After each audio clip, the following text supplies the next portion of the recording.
पिछले वीडियो में हमने जाना क्या है एनआरए एंड क्या है सीटी। एनआरए मतलब नेशनल रिक्रूटमेंट एजेंसी और क्या है सीईटी यानी कॉमन एलिजिबिलिटी टेस्ट। ये तो सब लोग समझ गए, बट कुछ लोग जो फ्रेशर हैं जिनको पहली बार इन एग्जाम्स में बैठना है वो यही नहीं समझ पा रहे हैं कि क्या है एसएससी, क्या है आरआरबी और क्या है आईबीपीएस और क्या वो इसके लिए एलिजिबल हैं। तो ये वीडियो खास उन लोगों के लिए है क्योंकि इस वीडियो में आप जानेंगे eligibility and criteria of SSC मतलब स्टाफ सिलेक्शन कमीशन, आईबीपीएस यानी institution of banking and personal selection and RRB यानी रेलवे रिक्रूटमेंट बोर्ड के अंदर क्या क्या कैटेगरी है, क्या क्या क्वालिफिकेशन है। इसीलिए इस वीडियो को बिल्कुल मिस न करें क्योंकि ये आपके लिए बहुत इंपॉर्टेंट है। Hello friends, my name is Deepshikha and welcome to my channel English world.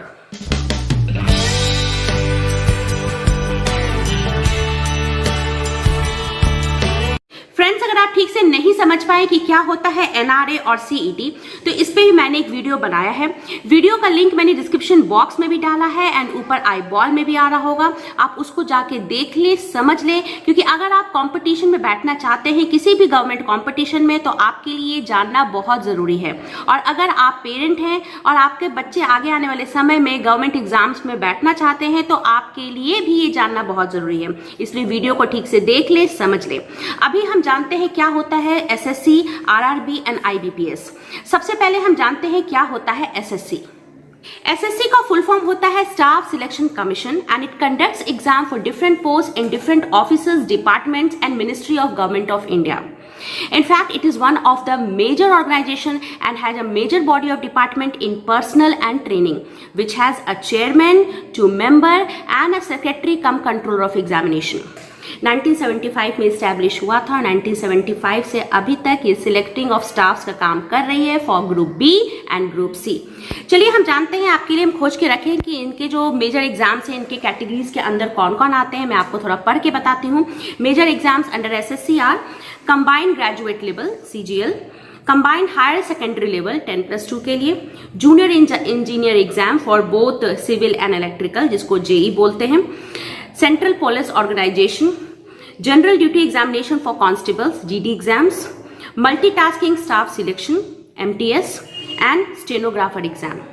इसका जो मिनिमम क्वालिफिकेशंस है इस कैटेगरीज का वो जनरली 10+2 है, बट कुछ पोस्ट के लिए ही, ज्यादातर पोस्ट के लिए you need to be a graduate from a recognised universities. आइए हम ये जानते हैं जो एसएससी का ये जो फर्स्ट लेवल का एग्जाम है एसएससी CGL, ये क्या है? SSC CGL means staff selection combination for combined graduate level. ये एक जो कमीशन एग्जाम लेती है it's like a good career option. सिर्फ एक अच्छे कैरियर के लिए ही नहीं, एक सोशल स्टीम्ड कैरियर प्रोग्रेसिव, यानी इसमें आपका एक एम्पल ग्रोथ प्रोस्पेक्ट होता है, इसमें आगे प्रमोशनल भी है। It's like good, central government का एक बहुत ही रिप्यूटेटिव जॉब कहा जाता है। इसके अंदर जो ग्रुप बी और ग्रुप सी कैटेगरी है मैं वो आपको पढ़ के बताती हूँ। ये जो कमीशन कंडक्ट करवाती है एग्जाम, ये एनुअली लेती है to recruit staff into the various post in different departments of ministry under the government of India. इसका क्वालिफिकेशन आप चाहिए graduation from a recognised university.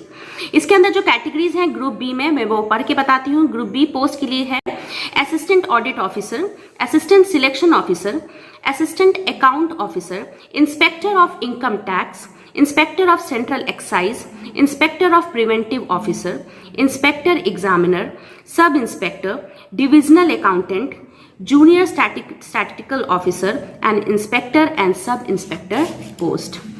जो इसका ग्रुप सी का कैटेगरी है इसके अंदर जो पोस्ट है वो मैं आपको बताती हूँ।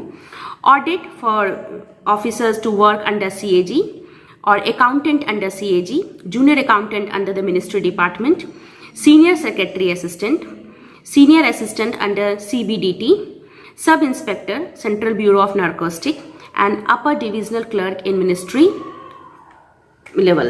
तो इतने सारे हैं इसके ग्रुप सी के जो अंदर इनके कैटेगरीज आते हैं।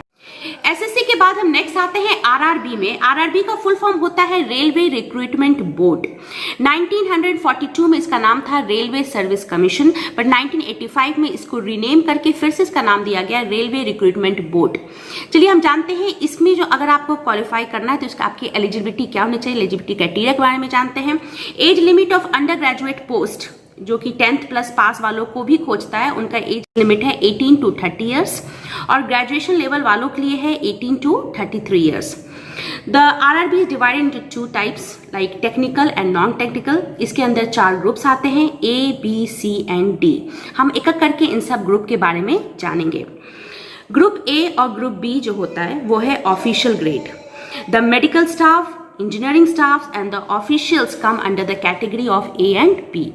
A and B का जो एग्जाम होता है वो UPSC कंडक्ट करवाता है, union public service commission, and एक स्पेशल क्लास इसमें दिया गया है for youth, that is railway apprenticeship exam, जो सेपरेटली कंडक्ट करवाया जाता है for the youth who are interested to get into railway services right after the higher secondary.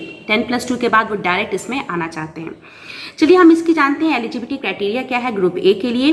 Group A का एलिजिबिलिटी क्राइटेरिया है they should have a bachelor degree in either engineering, medical और any other relevant stream. और जो मैंने अभी आपको apprenticeship वाली बात की थी जो यूथ लोग के लिए है, उनका है they should be eligible in higher secondary with physics, chemistry, maths और इक्विवेलेंट टू दैट।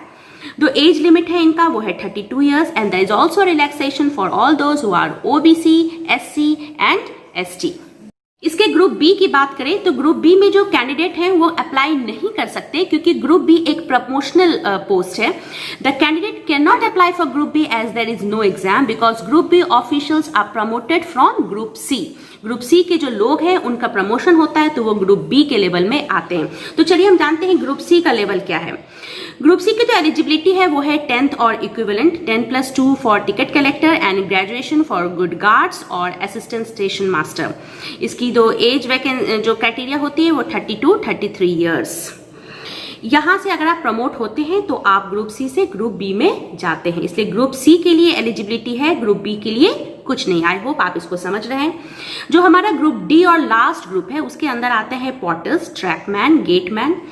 इसकी जो वैकेंसीज होती है वो जनरली एडवर्टीजमेंट के तौर पे आती है on the website of RRB railway, जो रिजर्वेशन बोर्ड का, जो रिक्रूटमेंट बोर्ड का अपना वैकेंसीज होता है, जो अपना वेबसाइट होता है उस पर आती है, या तो किसी नेशनल न्यूज़पेपर में। तो अगर आप रेलवे बोर्ड में इंटरेस्टेड हैं जॉब के लिए तो उनमें 4 कैटेगरीज होती है और आप देख लीजिए आप कौन से कैटेगरी, ग्रुप बी को छोड़ के आप सारे कैटेगरीज के लिए अप्लाई कर सकते हैं। RRB के बाद जो हमारा नेक्स्ट कैटेगरी है वो है IBPS, एंड IBPS का फुल फॉर्म है institution of banking and personal selection. ये एक ऑटोनोमस बॉडी है जो एग्जाम कंडक्ट करवाती है for various clerical to official level in different banking sector. चलिए एक एक करके हम जानते हैं कि इसके अंदर कौन कौन से कैटेगरीज आते हैं, उनका एज लिमिट क्या है और क्वालिफिकेशन क्या चाहिए। IBPS के अंदर जो फर्स्ट कैटेगरी है वो है IBPS PO या MT।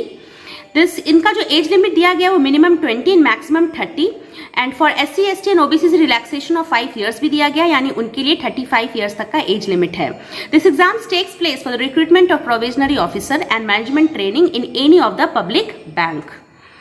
IBPS नेक्स्ट कैटेगरी जो है वो है IBPS SO।